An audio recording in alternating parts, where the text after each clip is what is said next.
Vamos a la entrevista. Saludamos hasta ahora a la senadora Nadia Blel. Senadora, gracias por darnos unos minutos. Buenos días. Muy bien, Luis Carlos, buenos días para ti y un saludo especial para todos tus seguidores. Gracias por darnos unos minutos acá en Vélez por la mañana. Eh, Quisiera preguntarle su reacción. Usted fue una de las demandantes frente al decretazo y en las últimas horas el Consejo de Estado ha frenado la consulta. Me imagino que debe estar muy contenta.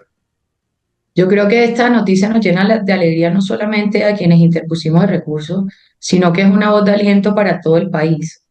Es una esperanza sobre todo para quienes defendemos la democracia y las instituciones. Saber que nuestros órganos judiciales funcionan, que hay un cuerpo que defiende nuestra constitución, nuestras leyes y el ejercicio legítimo que ha hecho el Congreso de la República. Yo creo que eso nos alegra no solamente a los senadores, sino a todo el país en estos momentos tan difíciles. Nos demuestra a los colombianos que todavía tenemos Estado de Derecho, me imagino. Así es, precisamente lo que quisimos, quienes interpusimos este recurso, fue que el Consejo de Estado defendiera precisamente ese orden constitucional, esa separación de poderes, ese ejercicio legítimo que ha hecho el Senado de la República y por el contrario ese desconocimiento del presidente de la República de arrebatar una función propia que es del legislativo. Senadora, el presidente dice que esto es simplemente una suspensión por parte del Consejo de Estado, pero que la última palabra la tienen las Cortes. ¿Cómo lee usted eso? No, en este momento nosotros en ese recurso le solicitamos al Consejo de Estado como medida cautelar precisamente esa suspensión. ¿Por qué? Porque aquí el tiempo está corriendo. Y primero lo que buscamos con esto es que con esa medida el orden constitucional, la separación de poderes se proteja. Pero algo muy importante y que esto toca el bolsillo especialmente de los colombianos, por decirlo así. Esa consulta popular requiere para realizarse diferentes acciones y esas acciones llevan inmersas recursos de los colombianos, recursos que con mucho esfuerzo ellos llevan a sus hogares.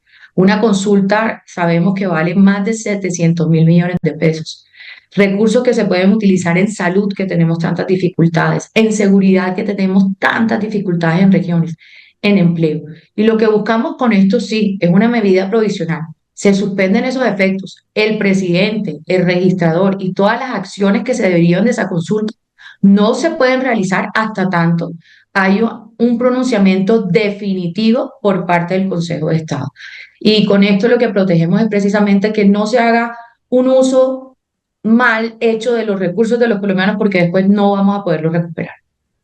¿Cuándo esperan ustedes que de fondo el Consejo de Estado tenga una determinación al respecto? Bueno, la verdad no lo sabemos, pero sí esperamos que ellos, atendiendo la gravedad de lo que está ocurriendo, le pedimos, y yo creo que esto es un llamado no solamente a los legisladores, sino de todos los colombianos, celeridad en este trámite, con el fin de tener una respuesta definitiva. Sin embargo, esa suspensión es una acción clara, es una medida que tiene que cumplir el gobierno nacional y por lo tanto, así sea una medida cautelar, él no la puede dejar de cumplir. Senadora, ¿qué le debe pasar o qué le debería pasar a los ministros que firmaron el decretazo y que también han sido acusados o señalados de prevaricato? Bueno, en este momento lo que sí esperamos es que en ese caso, entiendo que hay unas demandas, la justicia también funcione de manera celere, de manera autónoma como debe ser. Colombia sigue siendo una democracia y cada organismo debe actuar independientemente y por lo tanto no se debe rendir, no se le deben imponer sobre todo esos intereses propios del primer mandatario. Senadora, ¿qué piensa usted de la reforma laboral? Se lo pregunto porque lo que muchas veces nos explicaron, no solamente senadores, sino también eh, miembros de la industria nacional, es que esta reforma laboral era un second best, es decir, un mal menor para no tener que enfrentarse al decretazo o a un sentimiento nacional negativo, se aceptaban algunas condiciones dentro de la reforma laboral que no son convenientes para la economía, pero para evitar ese problema mayor, se votaba a favor de esta legislatura. ¿Cómo la ve usted, sobre todo teniendo en cuenta que hoy ese riesgo del decretazo ya no existe? Mira, yo creo que primero es muy triste que este gobierno opere a través de imposiciones y a través de chantajes. El ejercicio que se hace por parte parte del Senado de la República, del Congreso de la República, es un ejercicio legítimo. Y en una democracia, precisamente para que exista, es necesario que a veces estemos de acuerdo y a veces no. Y eso ocurrió con la reforma laboral. La Comisión Séptima del Senado le dijo no, precisamente porque no existían garantías, no hubo concertación, es una reforma que en realidad pone en riesgo el empleo, la existencia de las microempresas, no combatía la informalidad.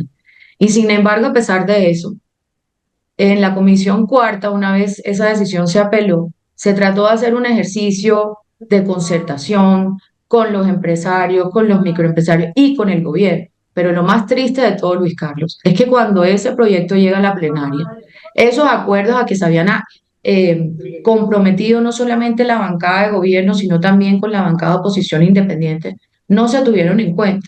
Y eran unos acuerdos muy importantes, sobre todo para minimizar los impactos de esta reforma. Lastimosamente, como quedó aprobada en el Congreso, en el Senado de la República hace 2 días, todavía, por lo menos, el tejido empresarial sigue en riesgo. Esa jornada nocturna con esos cambios que se hizo pone en riesgo precisamente a las micro y pequeñas empresas, que son más del 90% del tejido empresarial.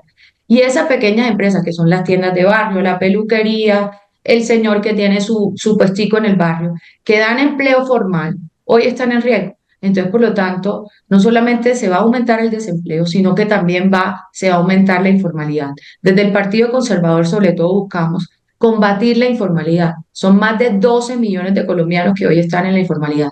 Y en ese proyecto no se decía nada de eso, nada. Nosotros buscamos a través de esta concertación unas medidas, sobre todo para esas personas hoy en Colombia. Qué pena que me extiendan esto, pero esto es importante. Hay Sí, claro. 14 millones de personas que ni siquiera buscan empleo, ni siquiera. Es una población económicamente inactiva.